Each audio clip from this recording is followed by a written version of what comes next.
শ্ৰীমন্ত শংকৰদেৱ সংঘ তৈলনগৰী প্ৰাথমিক শাখাত অনুষ্ঠিত হ'ব মহাপুৰুষ শ্ৰীমন্ত শংকৰদেৱৰ 576 সংখ্যক আঞ্চলিক জন্মোৎসৱ। ধৰ্মীয় ৰীতি নীতিৰে সোমবাৰে জন্মোৎসৱৰ লাইখুটা স্থাপন সম্পন্ন। ইয়াৰ পিছতে উদযাপন সমিতিৰ সভাপতি কৰুণজ্যোতি শইকীয়াৰ সঞ্চালনাত এখন সংবাদমেল অনুষ্ঠিত হয়। সংবাদমেলত গুৰুজনাৰ জন্মোৎসৱৰ বিভিন্ন কাৰ্যসূচী সম্পৰ্কে অৱগত কৰে উদযাপন সমিতিৰ সম্পাদক দীপাংকৰ ভৰালীয়ে। জন্মোৎসৱৰ লগত সংগতি ৰাখি অহা 6 অক্টোবৰত উদযাপনস্থলীত চিত্ৰাংকন আৰু ৰচনা প্ৰতিযোগিতা অনুষ্ঠিত হ'ব। আঞ্চলিক জন্মোৎসৱৰ মূল কাৰ্যসূচী 11 অক্টোবৰৰ পৰা 14 অক্টোবৰলৈ অনুষ্ঠিত হ'ব। এই সময়ছোৱাত দিহানাম, বৰগীত, খোলবাদ্য, সত্ৰীয়া নৃত্য প্ৰতিযোগিতাৰ উপৰিও ভাগৱত শোভাযাত্ৰা, অংকীয়া আৰু মাতৃভাষাৰ ভাওনা প্ৰদৰ্শিত হ'ব। কাৰ্যসূচীৰ আটাইকেইটা দিনত ৰাইজৰ উপস্থিতি তথা দিহা পৰামৰ্শ উদযাপন সমিতিয়ে কামনা কৰিছে।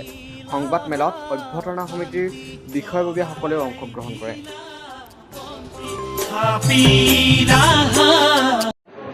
জয়গুৰু শংকৰ দুলীয়াজান আঞ্চলিক মহাপুৰুষ শ্ৰীমন্ত শংকৰদেৱ জন্ম উৎসৱৰ দুলীয়াজান আঞ্চলিক সমিতিৰ উদ্যোগত আৰু শ্ৰীমন্ত শংকৰদেৱ তৈলনগৰী প্ৰাথমিক শাখাৰ আতিথ্যত এই বছৰ আমি দুলীয়াজানতে আঞ্চলিক ভিত্তিত 576 সংখ্যক মহাপুৰুষ শ্ৰীমন্ত শংকৰদেৱ গুৰুজনাৰ আমি জন্ম উৎসৱ ভাবি উদযাপন কৰিবলৈ লৈছোঁ। 5 দিনীয়া কাৰ্যসূচীৰে আমাৰ কাৰ্যসূচী আৰম্ভ হ'ব 6 অক্টোবৰ, 11, 12, 13 আৰু 14 অক্টোবৰত আমাৰ সফল পৰিসমাপ্তি ঘটিব। আৰু আমি এই অনুষ্ঠানসমূহ আমি লৈছোঁ।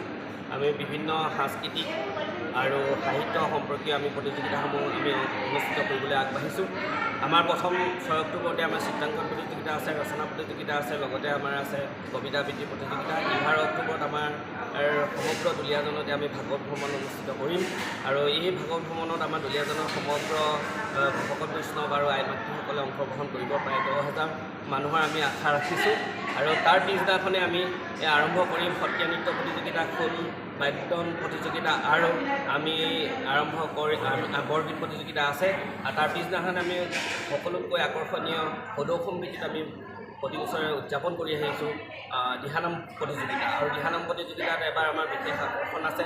আমি বিচাৰিছোঁ সমগ্ৰ অসমৰ যিসকল দিহানামৰ দল আছে তেখেতসকলে অংশগ্ৰহণ কৰক। আৰু আমাৰ শেষৰ দিনাখন আছে মুকলি সভা। মুকলি সভাত আমাৰ বিশিষ্ট বক্তা, বিশিষ্ট ব্যক্তিসকল উপস্থিত থাকিব।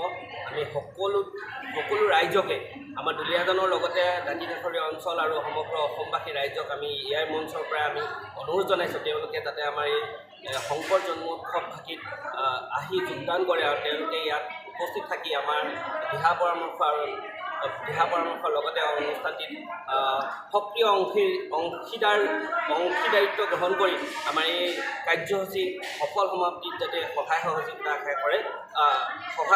কৰে তাৰে আমি আশা ৰাখিলোঁ।